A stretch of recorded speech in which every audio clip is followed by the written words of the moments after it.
This is Madman Dan at the Sky Marshal Cup table in Nagumo, and the war is over with the Axis victorious. We ended it on the die roll on turn 18 there, and the score was 12 for the Axis and 5 for the Allies and the Soviets. The Italians ended up scoring, funny enough, Greece for once, and whatever that one is, Africa. But yeah, the war's over. Germany still holding strong with tanks amassed and staring at one another upon the border of the Soviets with that big pile of units. In the early game, DAC was sent down to Egypt to help to take it out, but the Italians were able to do that themselves, so they drove all the way through Iran and even into FEC. That was all liberated by the Americans. And once that was done and Calcutta fell, we drove the DAC all the way back there and then took Transcaucasia with the support of some aircraft from Warsaw. On the west coast of Germany, we're still holding strong. Built up our Fortress Europe, so the Allies can't take that away from us. Japan is also sitting quite well. This turn they did a big attack into Emur with 7 heavy tanks and a handful of infantry plus plane support, and were able to negate the Russian threat on their coast.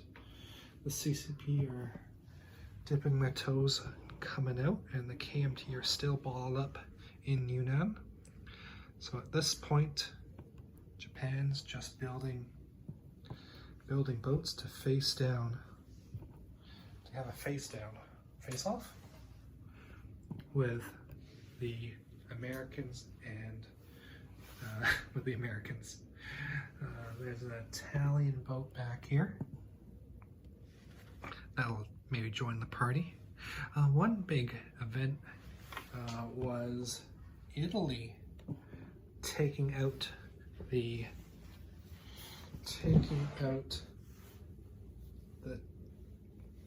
U.S. fleet here. They had come to take Syria and Cyprus off of Italy, and Italy was able to come back with their fleet from, they were actually in India over here. They went 1, 2, 3, 4.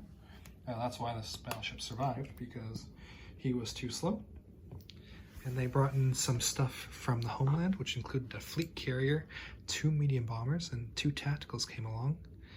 And after all that was left standing was an Italian heavy cruiser, and that was able to kill 6 American transports, which is why these guys are on a march through the Middle East looking for oil, maybe. We had some back and forth in the Belgian Congo. The French were able to break out, but some units in Abyssinia were able to strike back. It's come back under Italian control. And another thing that went super well for us was Spain. It was quite stalemated until the mid-game, and the Comintern, the Republicans, made an attack into Galicia, Leon, and they got shredded, and that brought it back down to even. And at the time, but later on, Germany was willing to send medium tanks, and that was able to turn the tide and win that point for the Germans on the very last turn. All right, this is Madman Dan signing off. Hope you've enjoyed these quick updates, and have a good night. Bye.